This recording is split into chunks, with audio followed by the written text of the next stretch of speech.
10, 9, 8, 7, 6, 5, 4, 3, 2, 1. Liftoff.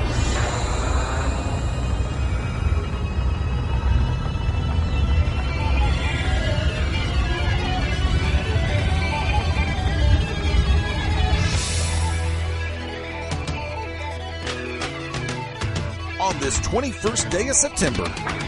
Greetings, good evening, how the hell are you? Yes, this is not Memorex, this is real, and this is live. Welcome. Courtesy of the Beyond Ringside Radio Network and ProWrestlingRadio.net, this is the Shooters Gallery in a multiple location station. Live in the all-new Studio 1, ever-changing, ever-evolving, and Studio 1B coming very soon. Trust me on that one for the Sunday listeners. I am the Magic City Motor Mouth, Fast Eddie Layne, welcoming in tag team partner from the Peach State, Shane Noles. Well, as Ronnie Millsap once sang, stranger things have happened, and there is a telecast of the Shooters Gallery this evening. Welcoming in tag team partner, hashtag Trust in Phil, hashtag President of Wrestling, Phil Stamper, what's up? That's right. You put the main event last. I was wondering how long it was going to take you to do that one. We've been doing the show how long? Thank you to everyone tuning in through BeyondRingside.com, ProWrestlingRadio.net, the Beyond Ringside radio app for Amazon, Android, BlackBerry, Ustream, TuneIn, all the different methodologies. So many that I have not mentioned. Wow. And you can listen on a Zune? Can what? Can you listen on a Zune? On a Zune? My gosh.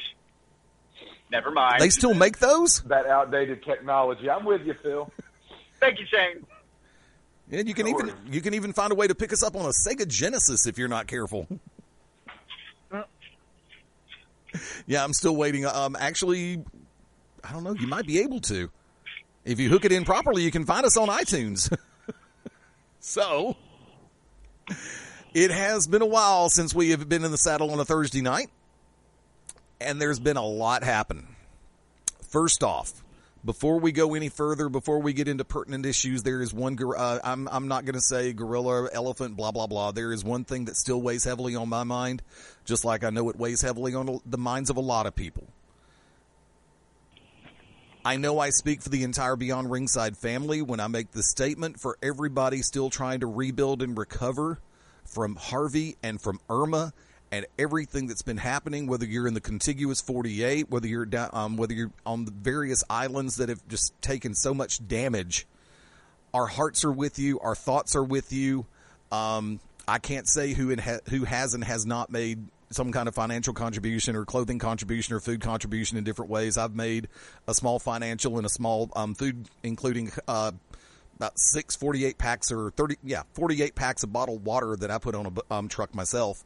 But like I said, and there are people who are picking us up for the first time in a long time, not just because we haven't been broadcasting, but they're just now getting power and service back. So once again, for everybody, whether it be Texas, Louisiana, all the way through the Florida Peninsula and Panhandle, all the way Puerto Rico, Cuba, Barbuda, our thoughts, our hopes for a speedy reassembling and rebuilding of lives. I know it's going to be hard for a lot of people out there, but we're definitely with you. We may not be there in body, but we're definitely there in spirit. Shane, anything you want to add?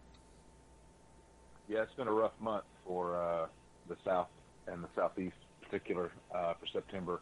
Some friends and family that I do know were able to get out and survive the conditions, but it's not over. I think a lot of people still don't realize sometimes when the news isn't covering it, when it's hitting heavy, that there's still months, there's still weeks and months and sometimes even years of rebuild that goes on that you don't see featured on the news. Phil, anything you'd like to add?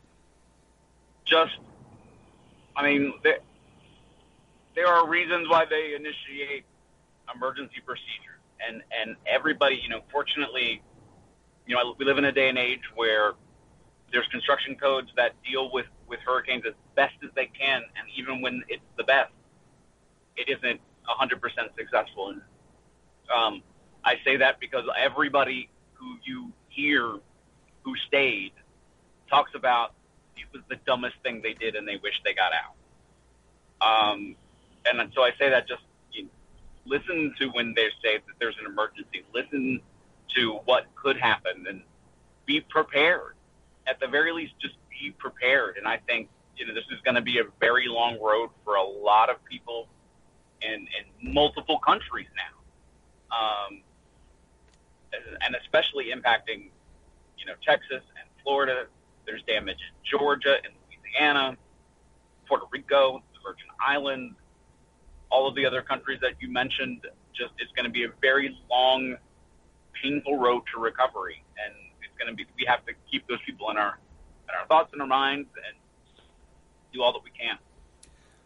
There is one thing I want to put on top of everything else. There are some great, great, great charitable organizations that are out there still collecting money, collecting non-perishable items, collecting food items, that are trying to do the best that they possibly can to try to help these people that have been stricken by the hurricanes. And, of course, let's go even bring in Mexico, 2 different in 3 weeks, 7+ earthquakes.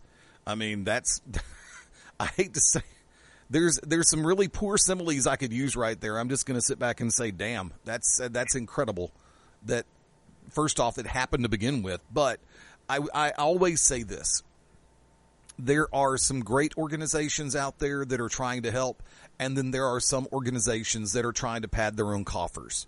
So before you make any kind of a donation to any company, so to speak, that says they're trying to help, please do your homework.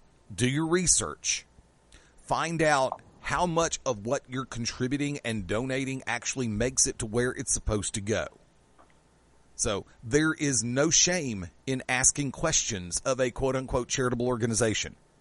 I dare bring up the problems that were had a few years ago with the United Way.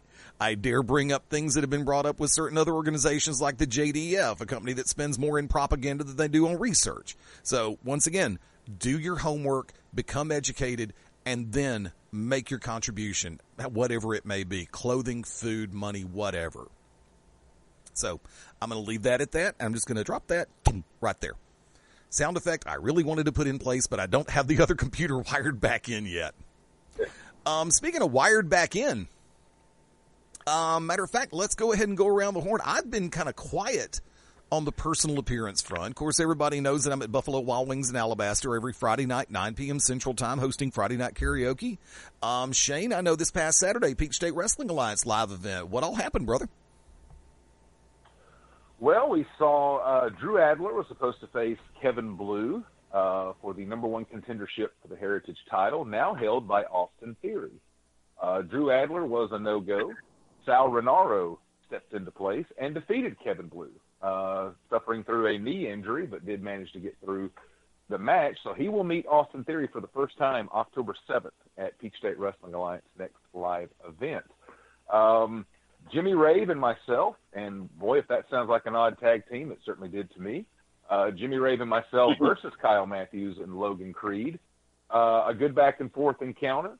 About 15, 16 minutes. At the end of the deal, a chair was used by Kyle Matthews to incapacitate myself, Logan Creed, finishing off Jimmy Rave. And just as they were about to put the boots to us, the lights go out, and seen for the first time in over 2 months, the real deal AJ Steele, who told Logan Creed, you've been parading yourself around as a monster. You cannot be the monster until you go through the monster killer, bitch. You and I have met in the cage, in survival games, tag team action. We've never had one-on-one. Made the challenge for Saturday, November 25th at Thanksgiving Turmoil, a street fight. Rain, sleet, or snow, inside, outside, all over the VFW Fairgrounds complex. We'll finish this. So that's going to be Thanksgiving Turmoil on the 25th, and the next live event is going to be October 7th, right? Correct. And we have a new PWA No Limits champion in the form of AC Mack, who won a 6-man scramble to become the new No Limits champion. Very cool. Current ladies champion is? Brooklyn Creed. Oh! She won that over Stormy Lee, Pandora, and Crystal Rose to become the second ladies champion in Peach State history, much to the chagrin of the viewing audience. Yeah, I have to sit back and say that Brooklyn is probably one of the most well-rounded individuals. She has come a long way on inside the wrestling ring, And also knows how to tear it up on the dance floor, but I didn't say that out loud. Well, and on a personal note, I just have to share, it's been a while since we've been on the program. At Dragon Con, I had the opportunity to wrestle in Atlanta at the Hyatt Regency for Dragon Con Wrestling, was a part of the Battle Royal, and tremendous time. If you had told me going up there that by the end of the night I would be 40 rows back into about 4,500 people delivering a pile driver to Nigel Sherrod on the floor of the Hyatt Regency getting doused in Bud Light, I wouldn't have believed you. Funny. Very cool. Now I'm even more pissed I didn't make Dragon Con. Damn it. Well, it was great to see WWE Hall of Famer Ricky the Dragon Steamboat, too. Looked in great shape. Bucket list item. Now I'm even more pissed I didn't make Dragon Con because I was originally going to try to make it, and unfortunately, life happens. Seems to just happen to me a lot this year. So 2017, foot, ass, that's all I'm going to say.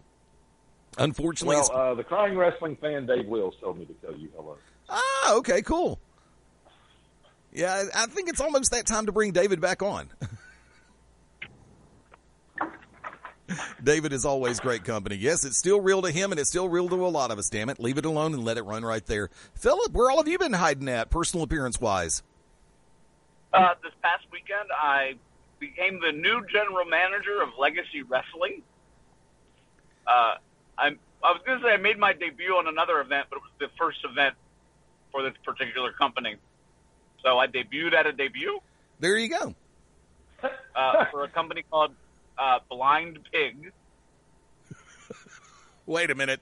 Say it again. For a company named Blind Pig. It really happened. Okay, I'm probably going to get no end of heat for doing this, but do you realize you probably just gave me the best commercial for barbecue ever? Well, if you can't see what you're eating. Hold on. Roll tape, kids. This is going to be pure ad lib. It's going straight through my brain right now. And yeah, I just went heavy twang. Portions of tonight's show brought to you by Blind Pig Barbecue. You don't have to see it. You can always taste the difference. And our sauce tells the tale. Blind Pig Barbecue. Enjoy some today. So to the fine folks who run Blind Pig, you may not use that one without getting in touch with me first. And second off, congratulations on the debut, folks. And to top it all off, last Friday, I did a filming of an investigation discovery show called Evil Twin. No, I am not the evil twin. For Howie Mandel? But exactly. And Nick Draymond, we all came together, formed a band. It was awesome. But, the thing is, I can't give anything away about what happens. You have to see it. I don't know when it's going to air yet, but when I know, I will let you know. And due to a casting issue, you're going to see me a lot. That's all I got to say. And what was it called again? It's an investigation discovery show for their series Evil Twin. Okay. And randomly enough, it features wrestling. See, this is why I need to have this particular computer wired in, because I've got new sound effects I'm going to play with. I've got to sit back and say one thing real quick before we go any further. There's some shows. You're stuck on Blind Pig, aren't you? No. I'm not going back to Blind Pig. There are some shows, and those who know me know that I'm a huge fan of the Dan Patrick Show as well as Dan Le Batard. But one show that I've recently just stumbled across, and it stays on in my car when I'm leaving the day job, and that's Jalen and Jacoby. And they're doing stuff that I was doing in radio back in the late 80s, early 90s, as far as the sound bites and the audio drops.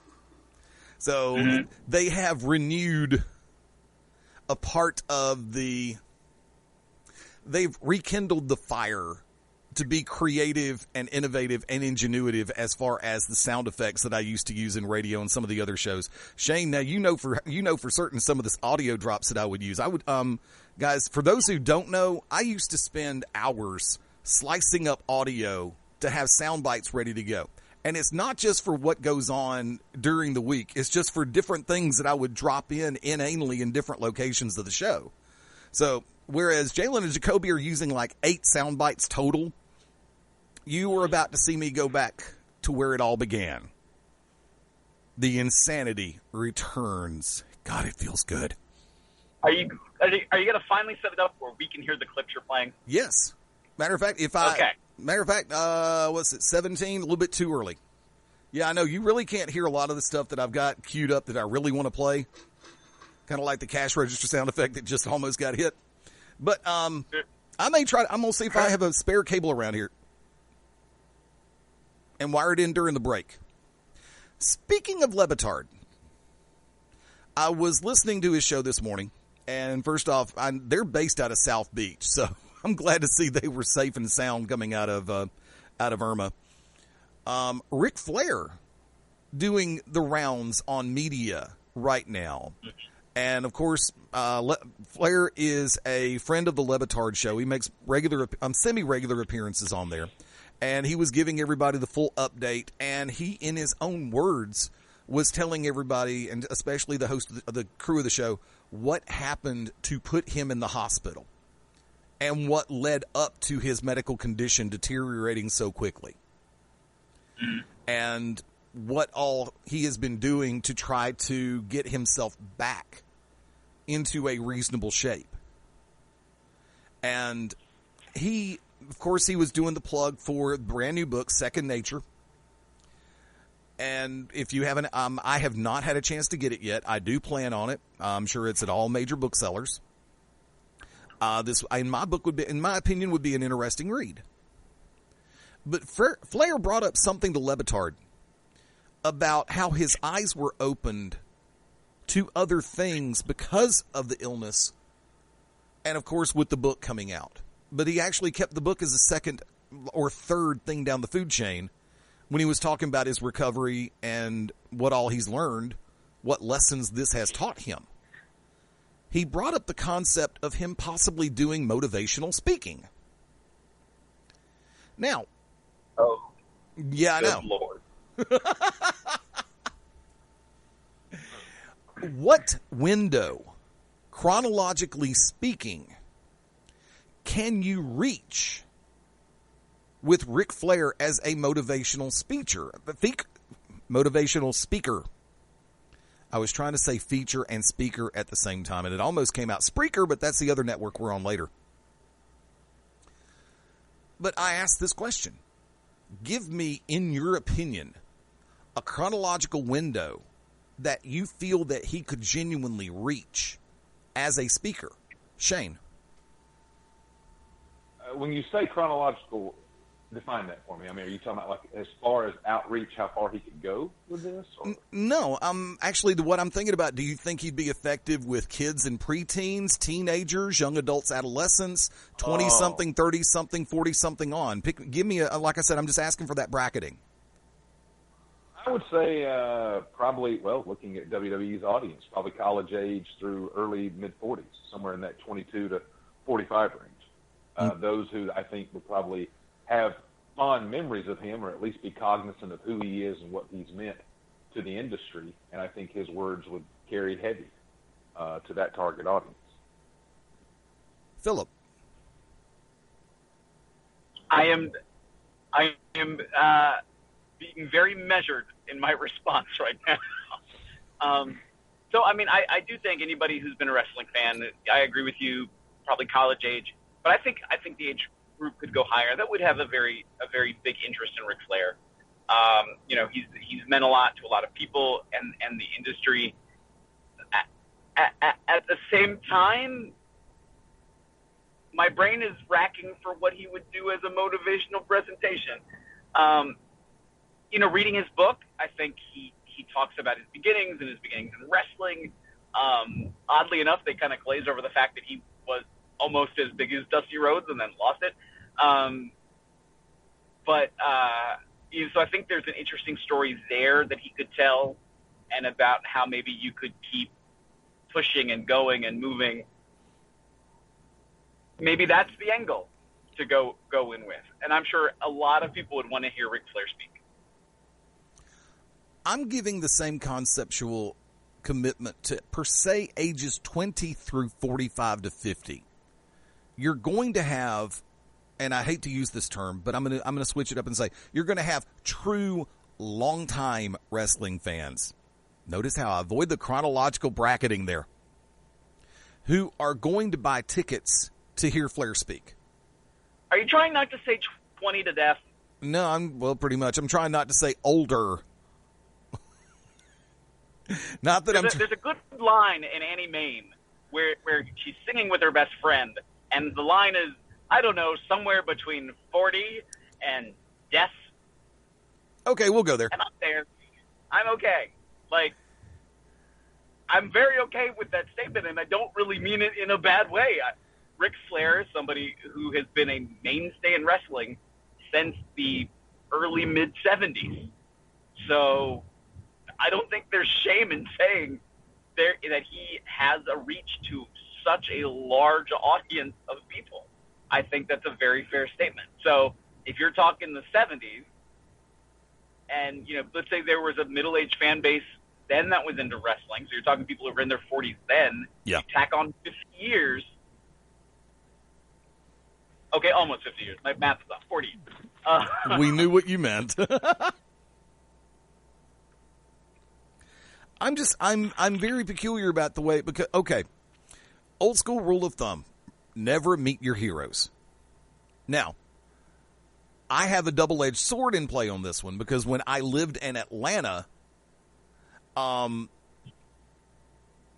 it would be nothing to go hang out with a lot of the crew down at the Phoenix Lounge at the Ramada Inn down by the airport, or some of the other local nightclubs where I'd be invited. So, during that particular era, 89, 92, no problem. I'm, all of the above. I'm not going to drop names. I'm going to do the anti-Eddie thing here. I'm not going to drop. It's like, no, I used to hang out with blank and blank and blank all the time. Or at least once every couple of months. No, I'm not going to drop names. So stick that in your over-under, guys. But I'll make up for it later, I promise. But, and like I said, having having toasted on more than one occasion, everything was cool. Then bumped into him again in Pensacola, Florida in 1993 for when WCW was down doing Battle Bowl, and he was a dick. Sorry, truth, plain and simple. And then worked with him up here in Birmingham right after he retired from WWE. And it depended on exactly which minute you approached him as to who he was going to be. So, hey, but I'm very real about it. Does it tarnish the way that I look at his in-ring work? No. Does it change anything about the way that I feel about him as one of the greatest of all time? No. Kurt Angle, in my opinion, is the greatest wrestler of all time. Ric Flair, in my opinion, is the greatest champion of all time. I'll listen to counter arguments for either one of those. But and this is another thing that I'll put into play. When Global Championship Wrestling brought in Ric Flair for that personal appearance, the talent agency that we dealt with in his behalf was a pain in the ass. That is why when Flair mentioned recently on social media that he had parted ways with this particular talent agency after this run that they've had, I sat back and said, okay, fine. This is cool. Because this is the same talent agency that represented him as soon as he retired from in-ring performance at WWE. They were a pain in the ass to deal with. Plain and simple. So whoever this new agency is, I hope that they realize, yeah, of course you're dealing with one of the biggest names in professional wrestling of all time, but you have to remember you have to be fair in a circumstance to somebody who's not going to be doing in-ring work. Legends Fests are one thing. Speaking engagements are one thing. Booking talent is a different animal. But I'm not going to get on. I think I've pretty much gotten on that tangent, but I'm going to stop that tangent right there. Now, I asked this question, and I know I'm going to draw heat for this one. Off air, probably. If you had the right number in front of you, would you bring him into a show that you're booking to do a personal appearance and possibly speak? Yes or no? Once again, you have to keep the numbers game in play. If it's a reasonable number, I'm not even going to throw one out there. But, Shane. Well, as someone who has tried in the last calendar year, I would say yes. I didn't realize he had parted ways with his talent agency. I'm just going to call it here. You look on Ric Flair, the Nature Boy Facebook page for the last year. It's always been, get with my talent agency about appearances, personal appearances, booking engagements, speaking, et cetera, et cetera. 2 different occasions over the course of 3 months, I sent emails to this talent agency with references, with, people that Flair would know, et cetera, et cetera, et cetera. And not only was I denied, I wasn't even given a response back. Right. Either time from the booking agency. And of course, I don't blame that on Flair. I mean, we know how that goes. But, I still would. And just me I think Ric Flair is pretty universal, but I do know where I operate in Carrollton, Georgia, with that connection near the Atlanta market for so many years. I do still think he would do good business, as you said, at the right number. The number I was quoted, no surprise, would be in the 5-figure range. And I do still think, it would be one of those things, I think, where you would have to promote 3 months out. This couldn't be a every 2 weeks type deal, or, hey, we've got them coming in a month. I think you'd really have to allow it to reach those people that may not be interested in pro wrestling anymore, but Flair may be one of their guys, so to speak, or someone they harken back to in the past that they'd like to see. Phil. So I will say I've had 4 interactions with Ric Flair. One was great, one was good, one was amicable, and one was really, really, really bad. I would, yes, you have to look at the money side of it. It would have to equate out. Does it work out for everybody? Like you said, is it an opportunity where you promote it out, so far in advance, it all seems to work out, that then financially, yeah, it makes a ton of sense to do if you do it the right way. And I think with the right organization as well. I think that was a huge part of it, because where I would say I had the best times with them were the companies that also had their stuff together, and the place that didn't was the place that had the worst interaction with it. And so I think that's also representative of probably I don't want to say he saw that as an opportunity, but oh wow, okay, that there isn't organization, so therefore let me just kind of do my thing. But he's also saying he wants to have a new leaf, so I would probably lean more towards yes than no. See, when we brought him in, and by we I mean Global, not Glow, which was an awesome series on Netflix, and I'm waiting for new episodes. The agency constantly changed things. Well, he's not going to do this. He can do this. He'll do this. He won't do this. And the following week, it would be, well, no, he's not going to be able to do this, but he can still do this and still do this, but he still won't do this.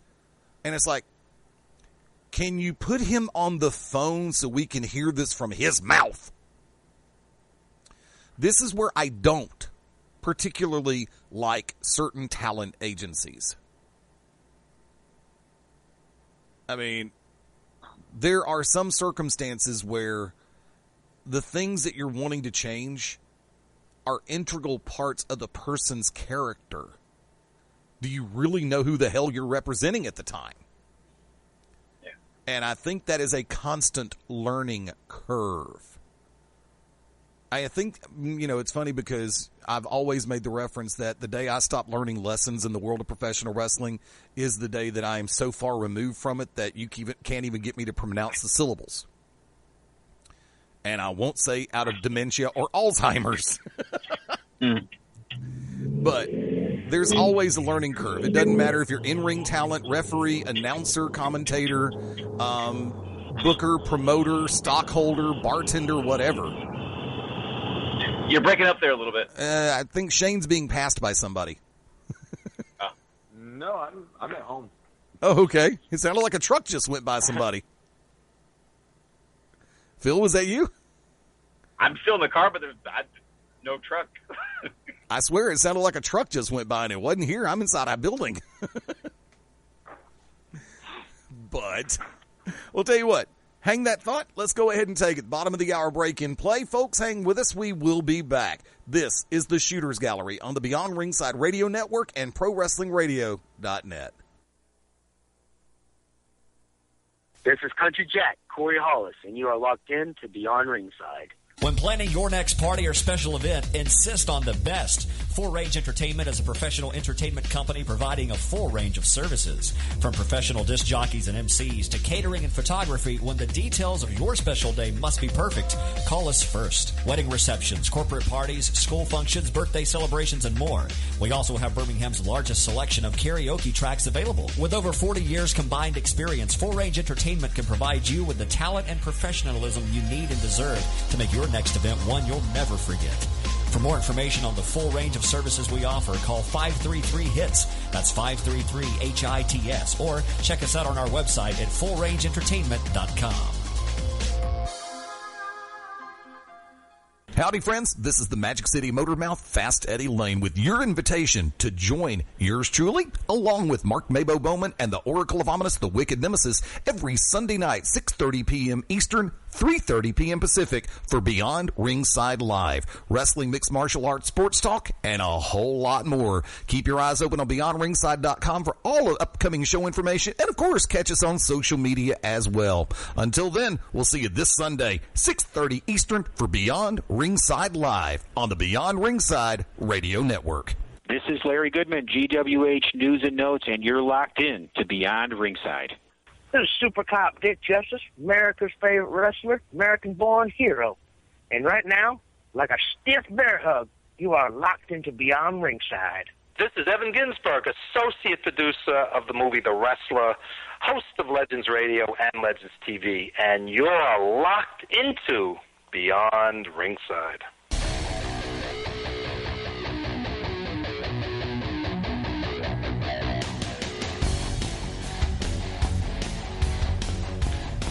On a beautiful Thursday night, hopefully it is wherever you are on this 21st day of September. Welcome back into the Shooters Gallery. Fast Eddie Layne, Shane Noles, Phil Stamper on this Thursday night edition. Tell you what, we've gone from... We're going to go in a different direction. I was trying to get the simile and I just went blank as I was switching headsets. For our friends in Eastern Alabama and Western Georgia and possibly South Tennessee, you've had a chance to catch him live at different venues throughout the first part of the week, courtesy of Useless Trivia. Shane Noles, the question for the day is... What could possibly be pondering, conjuring, wondering up here? Let's go with a little varieties question to start it off. Again, all these questions are recent, fresh. They were asked this week at one of 3 different locations or times. Varieties. 3 things that all have something in common.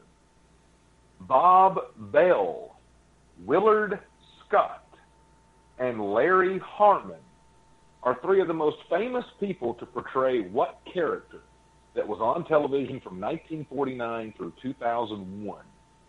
Pinto Colvig, Willard Scott, and Larry Harmon, 3 of the most famous people to portray what famous character that was a television staple from 1949 through 2001?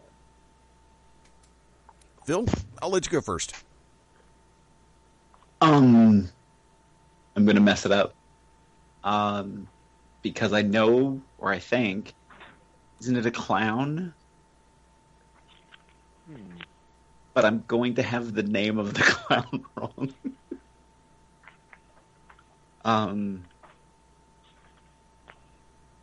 It's not Chuckles. That's going to kill me. Bozo?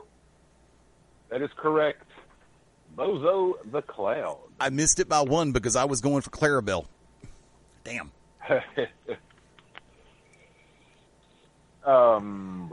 Round 2. We'll go to football. This is one of those you can bounce back and forth. I asked teams, of course, scoring for 3 points apiece. Name the 5 teams in the National Football League with the most losses, the most defeats all time. And I'll give you the same catch I told them. Cleveland Browns, not on the list. Let's see. New York Jets would be my first guess. And over to Phil. Most losses ever. Like, just of all time, or Yes. just in the last? Correct, yes. That's the National Football League's inception. The most losses all time by a franchise. The Indianapolis Colts. Incorrect. San Francisco 49ers. Incorrect. Wow.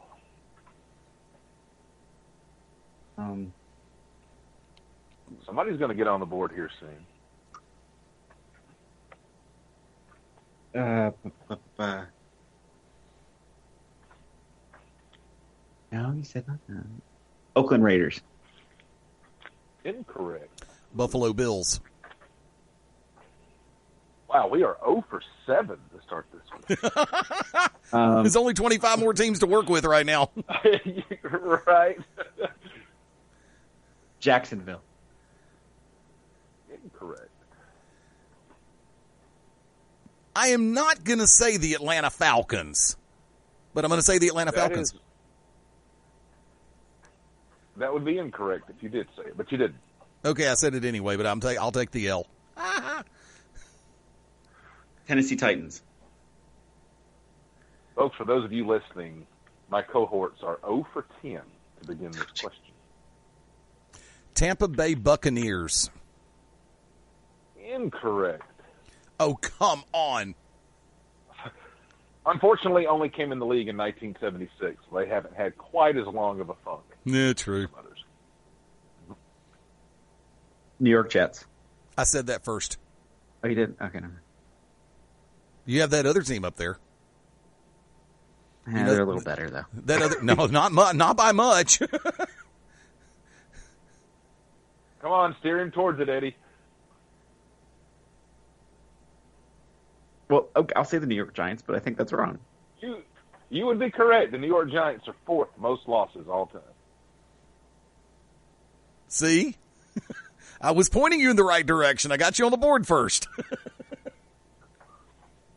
I'm really surprised neither of you have got one of the top 2. Cincinnati Bengals. Not on the list.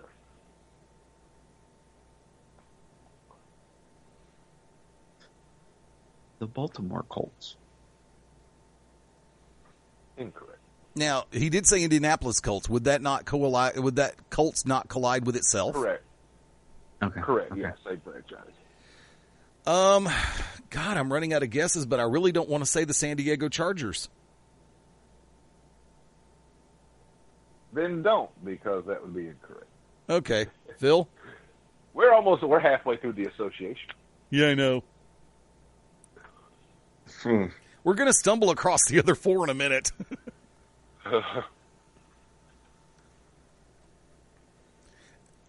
Well, my Let brother, me who I try just to give a got- few little guidelines here, just for this. You know, you have to think most losses. Maybe that doesn't mean that they've been terrible a lot, but I think for duration, they've been around a good while. The ability to have that many.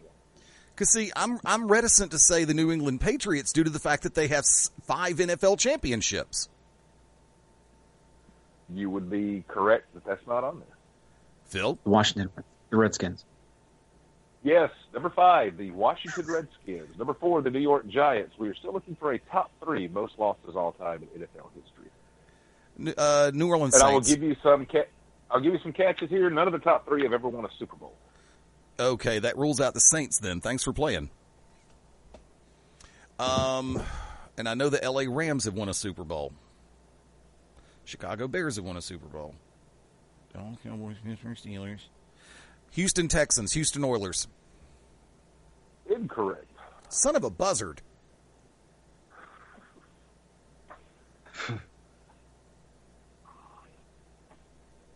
Don't worry if you're wondering, the 8 teams I had playing Tuesday night, no one got more than 2 on this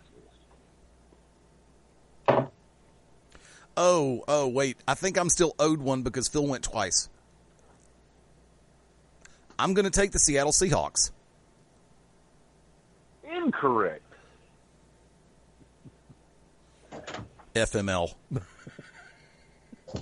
I am shocked that one of the top 2 teams has not been named. I am shocked AF. Yeah. Is there a soundbite for that? Fine. Jalen Jacoby, love you guys. Oh, crap. I hit the mute button before I did it. What? Okay, I'm done.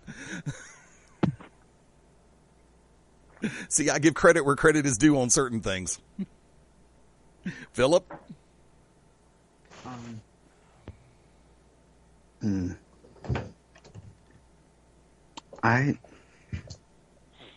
Now I'm forgetting who we said.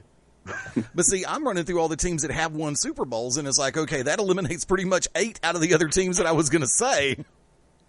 I believe you said Saints, Falcons, Redskins, Giants, Jets, Buccaneers, Raiders, Titans, Colts, Browns are not on there, Jacksonville. There's an obvious one, but no, they have won a Super Bowl, so I can't say them either. The Broncos. They won Super Bowls. Incorrect. That's true. Yeah. Because I almost sat back and said Miami Dolphins, but they've won a Super Bowl. They have. Yeah. They've won a couple. 1 or 2. And therefore, the state of First Georgia. team to go to 3, but who's counting? There you go. Kind of like John Cena versus The Rock. Love you, Rick.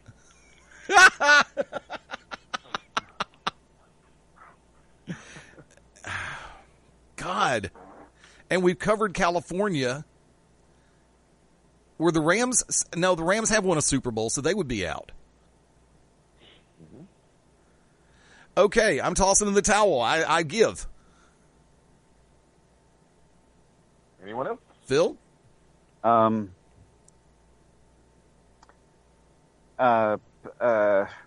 running out of teams in my brain. Kansas City Chiefs. Incorrect.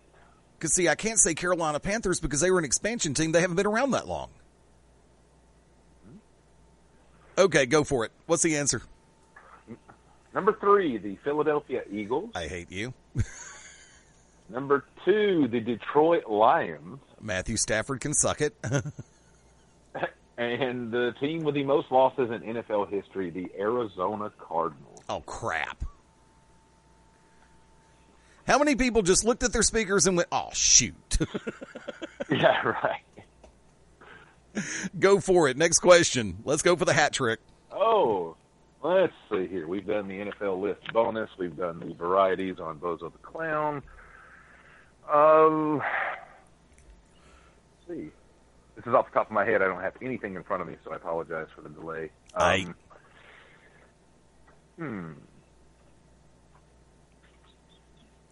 Well, I could do... No, I'm not going to do that college question. It's pretty tough. Let's see. You mentioned the word... Screw it. I'll do a music question. Okay, go for it. Same name, song title. 2 songs, completely different lyrics, but they share the same name, have been a hit for both the Go-Go's and Tears for Fears. Shout?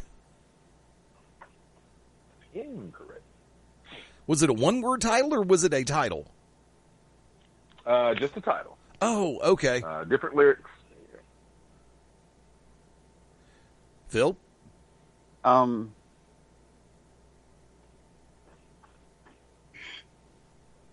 I'm really not sure. It was the Go-Go's and the Who? Tears for Fears. Tears for Fears. Roland Orzabal, if I remember correctly, lead singer on that group. Mm-hmm. I can't think of it. I'm going to go and say Everybody Wants to Rule the World.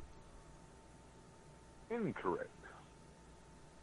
because the Go-Go's only had like 8 major hits at the most. Mm-hmm.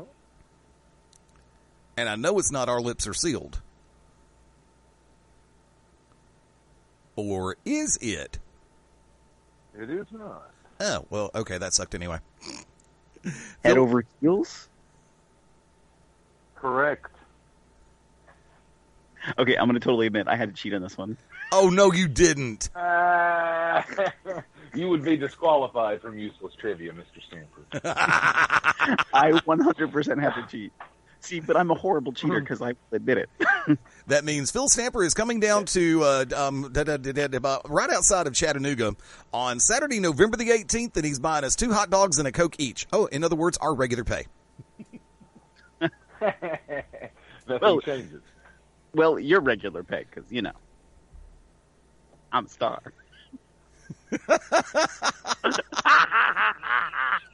Where's I want to bring this up because Mr. Stamper just channeled someone that I wanted to speak about on this program. I didn't want to wait till the end on last call, and that would be the passing of Bobby the Brain Heenan. Right. I feel Mr. Stamper, his comments were right out of the Heenan playbook. I was so glad we were able to do the telecast tonight because I wanted to be able to, the three of us go around and maybe share some Bobby stories, and I'm not going to go first, but I will go on record as saying, and I want to ask this of you guys as you reminisce about Bobby and what he meant to you or your favorite, quotes or moments. My question is, has there ever been a better all-around performer in the wrestling business, from manager, wrestler, commentator? I'm sure Jim Cornette would think it was him. Of course. I mean, Bobby understood his role as a worker, when he wrestled. I think he even said, wrestle like a manager, manage like a wrestler. I was just thinking about that the other day upon hearing his passing. Have we ever had a better all-around performer in all facets? No. No. I'm going to have to sit back and say no. Because we've had in-ring performers that have been good, that have moved behind the microphone and have left something to be desired. We've had, and I'll include Randy on that one. We've had people that were mediocre in-ring talents that have gone behind the microphone and excelled. And then you have people like Mongo McMichael who just sucked all the way across the board. Sorry, kids. Sorry. It's true. My personal opinion, send all complaint letters to 1600 Pennsylvania Avenue, the same address I've used for the last 25 years. Heenan is one of those that has the gift. And he knew how to use that gift to its fullest. He was one of the ones that, in my opinion, and we have a term over on To Be Determined, and it's pretty much not just To Be Determined, but we use it all the way across through the spectrum. It's called the chicken-ish heel. Change ish for the other proper pronunciation. And if there was one person, regardless, singles, tag team, manager, whatever, he knew how to catch that role. He rode that wave like no one else. And as someone who followed him in ring, the latter part of his in-ring career, as he was moving in behind the microphone, whether it be in AWA, WWFE, WCW, or any of the other organizations I've had a chance to catch him, there is an art, and he was Michelangelo, Picasso, Rembrandt, rolled into one. I was not going to get a Teenage Mutant Ninja Turtles reference in there. I don't care how hard anybody wanted me to try. But, whereas Monsoon and Heenan go down in history as one of the best broadcast tandems of all time. Arguably, inarguably, take your pick.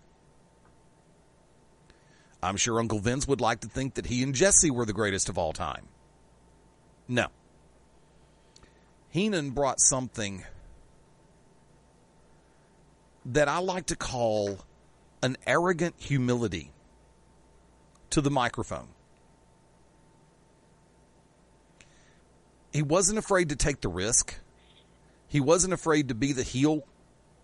But at the same time, he also had, and take that definition and take that paradox the way you want to, or the oxymoron, however you want to term it. But he knew how to turn it on and off.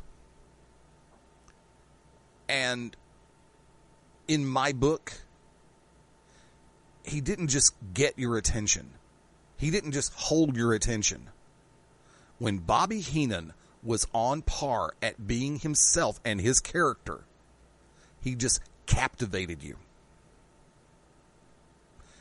You know, it's obvious that he wasn't particularly thrilled about a lot of the crap in WCW. But he had a guaranteed contract and he was making bank, so who cares? Make the money. But when he and Gorilla, and even when as the frontline manager for the Heenan family, how many championships were won by the Heenan family? Not a whole hell of a lot by the law of averages. Look at Lou Albano. But what Heenan did was keep his guys over and a spotlight on them without stealing much heat. He stole a little bit every once in a while. Every manager does. I did. I'm not afraid to I'm not ashamed to say it. But I feel I did it at the right time, at the right place, for the right reason. But Heenan also knew that as an art form. So to utilize the term "he will be missed" is probably one of the gravest understatements that I've said on this microphone in the last 5 years. Phil, Shane? Well, I want to ask this question to Phil going forward, because it's just something I feel personally. His usage with Andre the Giant for WrestleMania 3, I felt was maybe one of the better uses of drawing money with a manager in wrestling history, because we're so used to turns of turning on a partner, using a chair, walking out on someone. Andre basically turned on Hulk Hogan by just showing up with the mere presence of Bobby Heenan on Piper's Pit. And the money they drew, I mean, don't get me wrong, it was Hulk and Andre the matchup, but Heenan's promos going into that I thought were just as money as anything we've ever seen.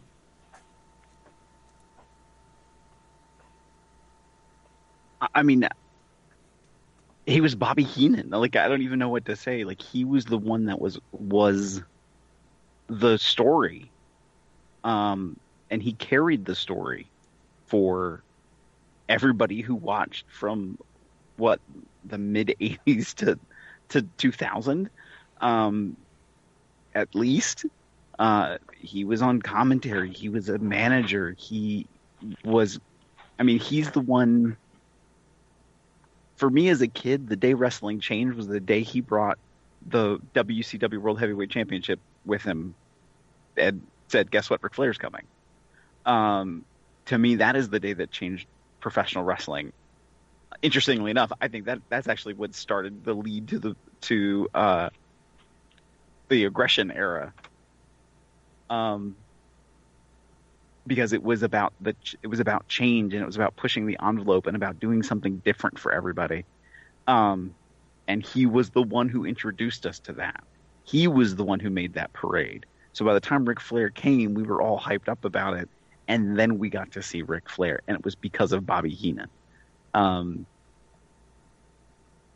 was my takeaway. He was the one that was, even though he was heel, he carried himself. It's so weird because I know he did more than this in WCW, but the biggest thing I can think of in my mind is when he did commentary and he crawled over the table to get away from the NWO. Yeah. And I really feel like he was so instrumental in the building of Bill Goldberg. If you go back and watch the way Bobby put him over on commentary, I think even Bill said that in his tweet, my career would not be the same. I mean, he was a huge advocate for Bill Goldberg and was less than thrilled when they ended the streak, and especially in the fashion in which they did.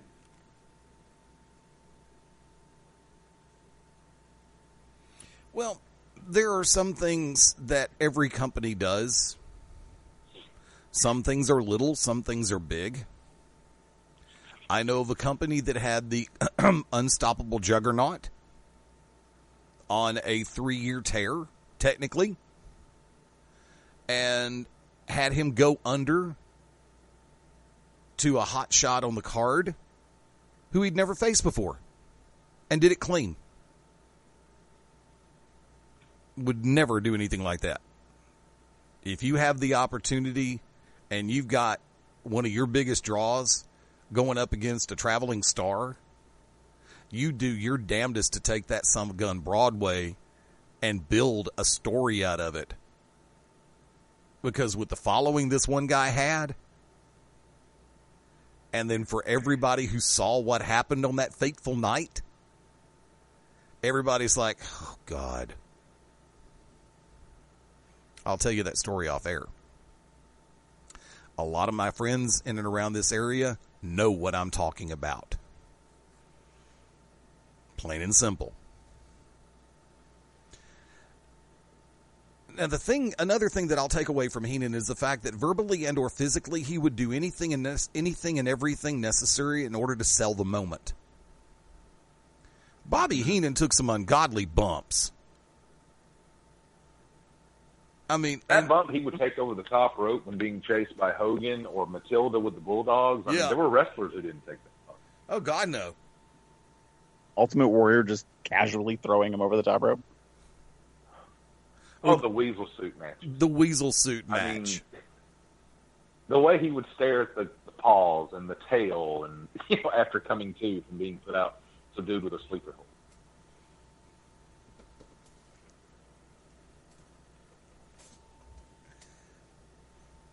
And I also want to say, too, while I'm on it, I think for a lot of our younger listeners, they may not be as in tune with this, but I implore you to go back either through YouTube, if you can find it on the network.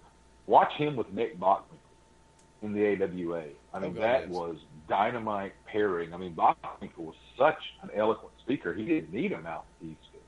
Just he and Bobby together, and even you could include the time with Ray Stevens. I mean, that was just a magical time in the business. Yeah. What I can say, and this will put it in summation on my part, knowing everything that he's been through the last few years, the health tribulations, he's finally at peace. Mm-hmm. And somewhere right now, it doesn't matter where, there are two spirits that have been reunited.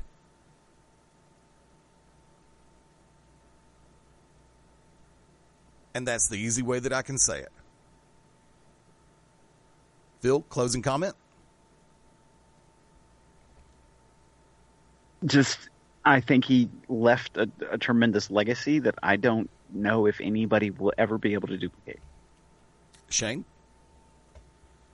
I will say his call of the 1992 Royal Rumble, I felt was as real as commentary ever got in professional wrestling. And he admitted that later in his book. That wasn't a work to him. The way he felt about Flair and wanting him to go over in that match, I mean, he exasperated himself, verbally, even physically, in the commentator's booth. I mean, it's something, the stuff of legend. I think his comic timing and improv and ad-libbing, I mean, others have said it, but I wholeheartedly agree. I've thought this for 2 decades. If he wanted to branch out into Hollywood and try sitcoms or movies, he had that kind of talent. He wasn't a guy that was a wrestler like a John Cena or The Rock that's going to get by on looks and physique. I mean, he had the wit, the charm, the humor of any legendary stand-up comics we've seen. I mean, there's never going to be a guy like Bobby Heenan. I think about, in closing, I'm glad that he came along when he did, because in today's business where everything is so scripted and meticulous and down to the point, I don't think he would have joshed very well in this era. Yeah, just give me bullet points and let me be organic. Let me have fun with what I'm doing. You try to script me, I'm going to mess it up eventually. Just, folks, hang tight. Hour 1 in the books, and let me remind everybody, you can find us on iTunes, through Stitcher, Spreaker, of course, Podomatic. We're on the shows tab of iHeartRadio, and so many other different methodologies. I am now finally in a position where I can start getting things caught up on the YouTube site, as well as through all of the podcast feeds, including the archive over at archive.org. So as time is now permitting and I've got everything back in place to where it needs to be, you'll be able to find replays of recent and vintage episodes of the Shooters Gallery and the Beyond Ringside family of shows. Hang tight, hour one of the books. We will be back on the Shooters Gallery right after this. This is the voice of excellence at Excellent Professional Wrestling at Not the Tool Man, Tim Taylor. Usually I'm locked into Excellent Professional Wrestling, but now you're locked in to Beyond Ringside. The To Be Determined show live Wednesday nights, 9 Central Standard Time. Join myself, the Oracle of Ominous, the Wicked Nemesis, the Grand Design, Clyde Braddock, and the Magic City Man, Fast Eddie Layne, as we take you to the edge of uncensored. Yes, we go uncensored, so make sure you have your earmuffs. Ask your parents, for those of you that are a little young, maybe under 18, but make sure if you have any heart conditions or any mental defects, please listen, because they may take effect right here live every Wednesday night, 9 Central Standard Time. Beyond Ringside Radio Network, beyondringside.com. The board is war, and you are locked into Beyond Ringside. Sunday nights at 11 p.m. Eastern here on BeyondRingside.com. Join us for the Midnight Black Mass. Myself, the Reverend Dan Wilson, brings you the dark gospel of professional wrestling, uncensored, unedited, uncut, and not for the faint of heart. You can find out more about us at youtube.com/pottyhumor or subscribe at Potty Humor on iTunes and Stitcher today. I'm addictive. I'm expensive. I'm Byron Wilkine. And ladies, Big Daddy Yum Yum is locked in to Beyond Ringside. Ladies and gentlemen, this is Bill Darrens, and you're watching, you're listening, you're experiencing Beyond Ringside. And you are a better person for it. Trust me. Hello again, everybody, and this is Stan Grubb for Corner to Corner Radio for the Beyond Ringside Radio Network. Join us every Thursday night at 11 p.m. Eastern Standard Time with myself, Rob Hefner, and Brian Taylor as we bring you our thoughts and feelings on the world of professional wrestling and everything in between. As my good friend Rob would say, from corner to corner and pillar to post, we bring it to you every week. We look forward to seeing you. Thanks again for listening to the Beyond Ringside Radio Network. This is Awesome Austin Creed, the smartest man in this industry called pro wrestling, the valedictorian of this business. You are locked in to Beyond Ringside. Do you like beer?